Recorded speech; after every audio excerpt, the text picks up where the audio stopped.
Hello everyone, today we'll talk about the solution to the problem magic squares in grid. Feel free to pause the video and read the statement. Now, to solve this problem, the easiest approach is probably to go through all the possible places where a magic square can be. So if our original grid was height by width, then we just have to subtract 2 from height and width, and that's the number of possible positions. We might, for instance, just go through them, and that will be a possible position of the upper left corner of our grid. So that's what we're going to do here. If R and C are the row and column of the upper left corner, then by checking for a magic square on that position, we have to check it as the upper right corner. So we go 2 to the right and 2 down, at least in the way that I visualize the grid. And now the only thing that remains is how to check if a given 3x3 subgrid is indeed a magic square. And there are two approaches that I'm familiar with. One would be to just check it from definition. Another would be to notice that there aren't really that many magic squares that can exist, because they have to have distinct numbers from 1 to 9.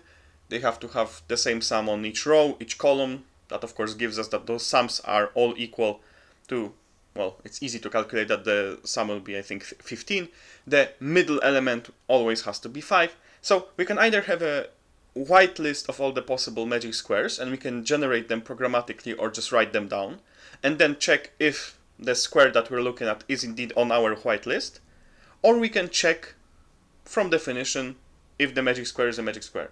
Because of course, in order to generate all the magic squares, we would probably need to implement the checker, right? And we might just use that checker to solve the problem. So we get the height and width of our grid. And now how to implement a check if a square is at, so with a lower left corner at some starting row, starting column is a correct magic square. Well, first we have to see what the numbers are in that square. So we go through that 3x3 square, we added the number to the set, and now that set has to be exactly the numbers from 1 to 9.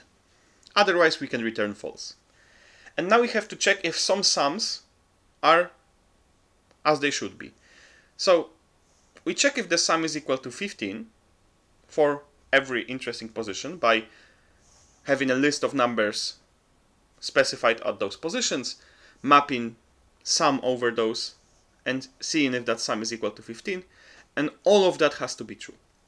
And now the only thing that remains is to actually create those lists of elements that have to sum to the given values. So we have two diagonals. So how do we define the first diagonal?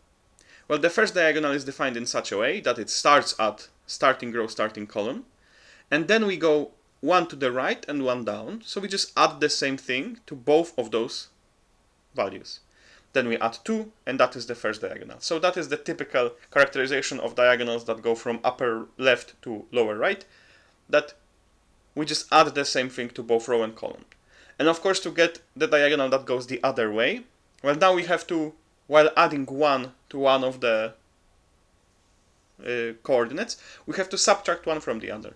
So again, for instance, here we just add 1, so we add I, and in that case we have to subtract I, and of course we have to start from the end, so we have to add 2 at the beginning. So those are the two diagonals. And now we have to go rows and columns, so we again go through 0, 1, 2 on rows, and 0, 1, 2 on columns, and one of those is within the loop, the other is outside the loop, and the same thing for having the big offset correspond to rows and the small offset corresponding to columns. And that is all the possibilities. So 3 possibilities here, 3 possibilities here, which we get by nested list comprehensions, plus those 2 possibilities. All of those have to sum up to 15. And at the end, we just sum up the value of that Boolean check function over all the possible positions. And that is the solution.